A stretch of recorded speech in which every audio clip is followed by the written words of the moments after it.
Paula? Can you hear me okay now? Yes, I can hear you now. Thank you. And Paula, can you hear me?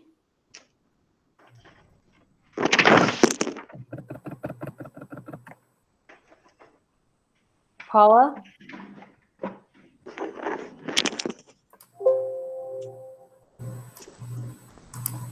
Paula, I think we're set.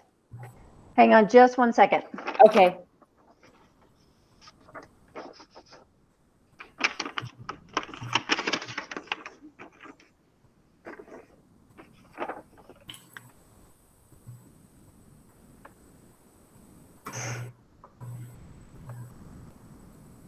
All right. Hello, everybody. Thank you so much for being here.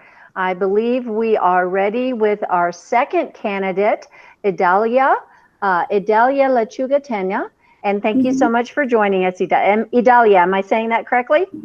Idalia, yes. Idalia, thank you. All right. So we're going to just scoot right in here, Idalia, and get started, okay? Does that sound good with you? Sounds great. All Sounds right. great. Thank Here you. we go. Okay. This pandemic, in combination with other global crises, lack of clean water, climate-related disasters, mass migrations, trade and supply disruptions, the economic impact of plummeting oil prices has shown us how ill-prepared and inadequate our existing institutions and systems are in addressing our current and future challenges. Yes. So here's your first question, Idalia. Most stark are the fragility of our social structure and the instability of our economic security, especially for the most vulnerable, the most financially insecure, the unprotected but essential workers, the unsheltered, and the disabled. How do you see our state government addressing these current needs in a systemic way to mitigate the impact and to better prepare for future crises? Well, hello, all nasty women out there. Thank you for having me. You know, the COVID-19 crisis is just so sad, and it's absolutely horrible. You know, the number one thing that I ask is that, you know, there are many priorities in our state right now, but the number one issue right now is that we stay healthy, we stay safe from COVID-19, and you know, pray and come together as a state. You know, this is the end of times as we know it. Social distancing, you know, we have to continue with social distancing, people wearing masks. There's going to be a behavior change. And, you know, even when we start to reopen our economy little by little, we're going to require social distancing in restaurants. What is that going to mean? Well, it's going to mean less people at restaurants, less gross receipts tax for our state. You know, we need to come together as a state. Right now, oil and gas is trading at a negative. The GRT, the gross receipts tax that we get normally is $2 to $3 billion. You know, in our budget, we don't have that right now because our businesses are shut down. There's a lot of fear, but I think a lot of people are kind, and people are helping each other. The challenge that we're going to have is getting people back to work and make sure that our economy is restored. In the last recession that we had, New Mexico, we took a lot of time to bounce back. This is going to be worse.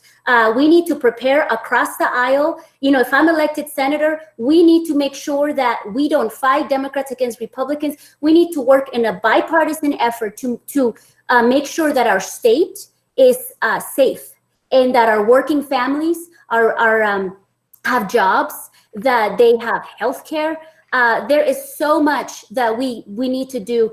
You know, I don't know how that's going to happen. I don't know if we're going to have to 30 seconds, Idalia. Raise taxes. I don't know if we're, you know, the federal government is going to bail us out, you know, but we have to address the shortfall that is going to be devastating. You know, as an immigrant myself, and seeing the immigrant population coming to the United States for a better life, what does it mean for all the families in the border waiting for their asylum case to be heard? This is just going to be unprecedented. And the best way to do that is to stay together, work in a bipartisan effort, and come together as a state so that we together overcome this. Okay, so Idalia, you said several times we need to get people back to work in the state, that our economy needs to be restored, that we need to prepare and participate across the aisle in bipartisanship, that the shortfall is going to be devastating. We know that. Can you give us some specific strategies, some specific ideas? I know this is all new territory for all of us, but what are some things, do you have some specifics? I think diversifying our economy. I think, attracting and growing new industries. For example, we have Facebook in Los Lunas, and that's a big economic impact to Los Lunas, which is a marginalized community. What are we going to do to attract more businesses? Focus on key industries in key economies in New Mexico that we can be the lead in the nation. Renewable energy is another one. New Mexico, we're blessed with solar energy, with a lot of sun, so we can have more solar farms, and then also wind. We have the space for it. I think New Mexico could be #1 in renewable energy in the country, in the United States. Okay, cool. Let's move on. Thank you so much, Idalia. Number 2, our state budget is being, and this is another economy question because that's what's going on right now. Our state budget is being severely and negatively impacted right now. What measures, other than what you've already told us, would you take to address budget shortfalls, and what do you propose doing to strengthen and diversify our economy in order to meet our community's socioeconomic and infrastructure needs?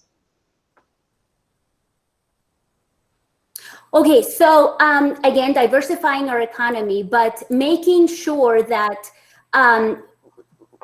we place ourselves as leaders, as I mentioned before, in renewable energy, but also, we can lead in aerospacing, filmmaking, agriculture. We are a rural state. Cybersecurity, we have the labs. Energy securities, bioscience, tourism, health and tourism. Business must be the ultimate driver of growth and job creation in our state. So in unity, we can create more opportunities at a faster space. As your state representative, and something very unique about New Mexico is that we're a border state. We're not only a minority majority state, but we have 2 official languages, English and Spanish. But how do we recognize the economic benefit of a bilingual workforce? And how do we incorporate international trade into our state? When I was a state representative, I sponsored House Memorial 65, which identified those positive effects of our industry in a bilingual economic industry. And I think there is a lot of potential as a border state that we haven't explored. A simple fact is, by getting more prescription medication, less expensive prescription medications from Mexico, and start that as a project that we as New Mexico could do, and just like we did during the session this year with Canada, bringing medication, from another country that 30 seconds. That will be less expensive for our families and for those that suffer an illness. I think that we must revolutionize our state, transform our state government, be more business friendly, and make sure that we stop the brain drain, so we can attract more millennials and more talent, and make sure that our talent in New Mexico doesn't leave and go out of state. We want to keep our young people here that are, that decided to stay here, like me, to help our government, to help our society. Okay, Idalia, we have a follow-up question here from Marianne. She would like to know, what can a New Mexico state legislature, what can a New Mexico legislator do, especially if the federal government doesn't continue to send money? Well, there are a few things that we can do as in the state legislature. So my time there, we have a capital outlay process. Currently, because these are unprecedented times, we might need to look into the millions and millions of dollars that may be stuck in a capital outlay project, and how do we push that out instead of it being stuck in the legislature? That's just one of the ideas. And do we tap into our permanent fund? Is that do we decide, okay, well, it's a rainy day, should we tap into the land grant fund and do that? Or another thing I think that we could do is the funds that we appropriate, the non-recurring funds that we appropriate to recurring programs really can get us in trouble. So we really need to structure and make sure that we're not doing that. Okay, thank you. Very good. All right, let's move on to question 3. Okay. What are your ideas for New Mexico making the transition to a more resilient and inclusive clean economy? Will we be able clean? So resilient, inclusive, clean economy. What are your ideas for making this transition? And will we be able to stick with your plan? And what will the timeline for this plan be given the New Mexico economy after COVID-19? Okay, so we must realize New Mexico's renewable energy potential. My dream is that one day New Mexico is going to be the capital of renewable energy in the United States. And what does that mean? We're going to bring more economic development in all aspects. New Mexico's renewable energy is happening right now. We're blessed, as I mentioned, with some of the best renewable energy resources in the country. Our governor, Michelle Lujan Grisham, took awesome, phenomenal, bold steps, making sure that our renewable energy future with the passage of the Energy Transition Act. So we need to keep moving and support that. We need to keep moving New Mexico forward to make sure that we are maximizing the creation of wind and solar with the abundance of resources that we currently have in our state. In doing so, we need to make sure that the companies that are developing these resources are training our children for the workforce of the future. And, so providing good jobs that can help our economy thrive and provide good wages for our working families. I'm going to work very hard to continue to support that act and, help the governor to make renewable energy a future reality. Climate change and global warming are real, and we must protect Mother Earth for our children and our children's children to love and enjoy. Okay, thank you. Do we have any follow-ups on that? I don't see any. Okay, we're going to move on. Question number 4, our last question. Our state law criminalizing abortion predates Roe v. Wade and would be in effect if Roe v. Wade is overturned. What specific measures will you take to provide accessible, affordable, and safe abortion and reproductive health care for women in New Mexico? Well, as a former New Mexico state representative of District 21, which by the way sits partly within the Senate District 20 that I'm running, I have a voting record that demonstrates that I fought to preserve and respect the dignity that every woman deserves. I'm a woman. I firmly believe that personal decisions about family planning and abortion should remain between the woman, her healthcare provider, her God, and her family without any interference with the government. So what I will do if I get elected as your next state senator for District 20, I will continue to make sure that those rights, that our reproductive rights are protected. Now it depends. This is why it's important to read every single bill to see what the legislation is, because sometimes, you know, opposition may try to you know, sneak in some verbiage that you always have to read the whole bill. Analysis are not the same. We always have to be careful. We have to work together as women, and know that I always will continue to advocate for a woman's right to choose and represent the values of New Mexican women in our families. You know, if elected, I want an open door with all the women, and I want to help to preserve your right as women. Can you give us some very specific measures, though? I think when it comes to some of the stuff you've said, you're kind of preaching to the choir, you might say. So what specific measures will you take to help maintain and keep accessible, affordable, and safe abortion and reproductive health care rights? Make sure that we have enough funding. Make sure that, you know, that everybody deserves accessible, affordable health care. Make sure that everybody has equal access. And how do we do that? Well, again, is it going to be through Medicaid? Make sure that we fully fund Medicaid. Is it you know, and also make sure that we educate everyone, have a responsible sexuality education for everyone. And that starts very young. It starts, you know, with what's the best method of preventing unintended pregnancies, STDs. It starts with education, number one thing, since very, very young.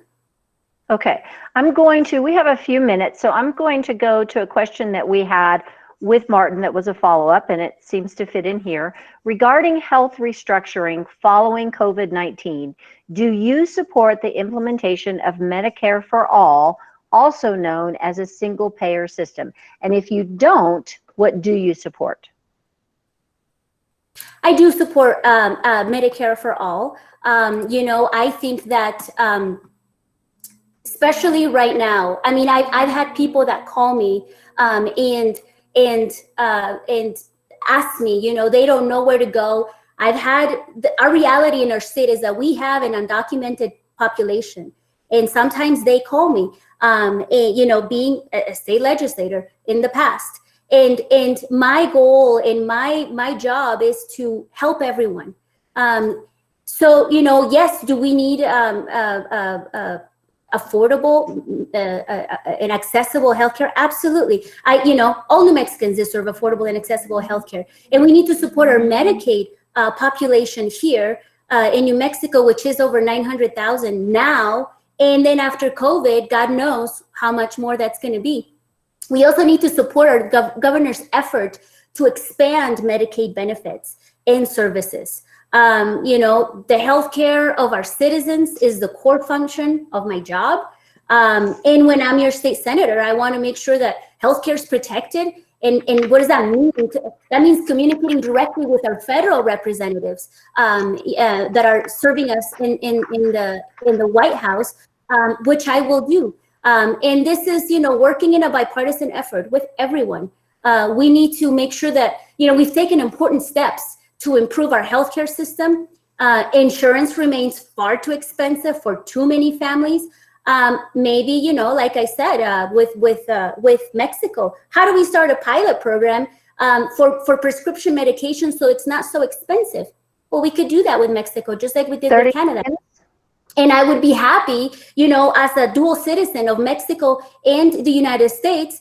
How do we partner up with our Mexican government, which we have a presence here? We have the Mexican consulate. How do we do that to think outside the box and, you know, work around what we need, but, you know, implementing, working with our neighboring countries, just like we did with Canada. Okay, thank you so much, Idalia. Now, if you'd like, you have about 1 minute for a closing statement. And before you do that, though, I just want to express our gratitude again for joining us here. Thank you so very much for taking this on in this unusual situation. And you've got about 1 minute for closing up. Thank you. So my name's Idalia, and I'm the only Idalia in politics in the whole state of New Mexico. So that's easy to remember. And I was the first naturalized woman from Mexico to serve in the New Mexico House of Representatives in the history of our great state. I represented Albuquerque's District 21, which I mentioned sits here in partially within Senate District 20. I'm a very proud immigrant who holds dual citizenship. I was raised in Albuquerque. I'm a product of our schools, our public schools. I graduated from the University of New Mexico with international studies in Mexico, Spain, and France. I'm fluent in 4 languages, which when I was door knocking, I would speak Spanish and French and Italian and English, of course, all in one day. You know, this district is very diverse and it has a lot of European immigrants. So like I said, I'm an immigrant, I'm a small business owner. I don't know after COVID if I will continue to be or not. Hope to God I will. I'm a homeowner here in Senate District 20. I'm also a rancher. I'm a community activist. I'm also an artist, violinist. I'm an animal lover. I have a 14-year-old Chihuahua, blind Chihuahua, which I love to death. And I have a voting record that I fought for higher pay for our teachers, better health care for the most needy, more job creation. And I work to fix our crime crisis. I'm a proud Democrat who is pro-business, for unions, and for our working families. I want my voice to be your voice. So I want your guidance and advice. Please call me on my cell at any time, 505-550-3868. I am the candidate that brings the experience, the progress, the change, and the diversity that we want and need in the New Mexico legislature. I hope I can count on your vote, and let's start working for change. Vamos a empezar a luchar por cambio. Gracias. Idalia, thank you so very much. Thank you. Thank you, and stay safe, and call me anytime. Okay, thank you so much.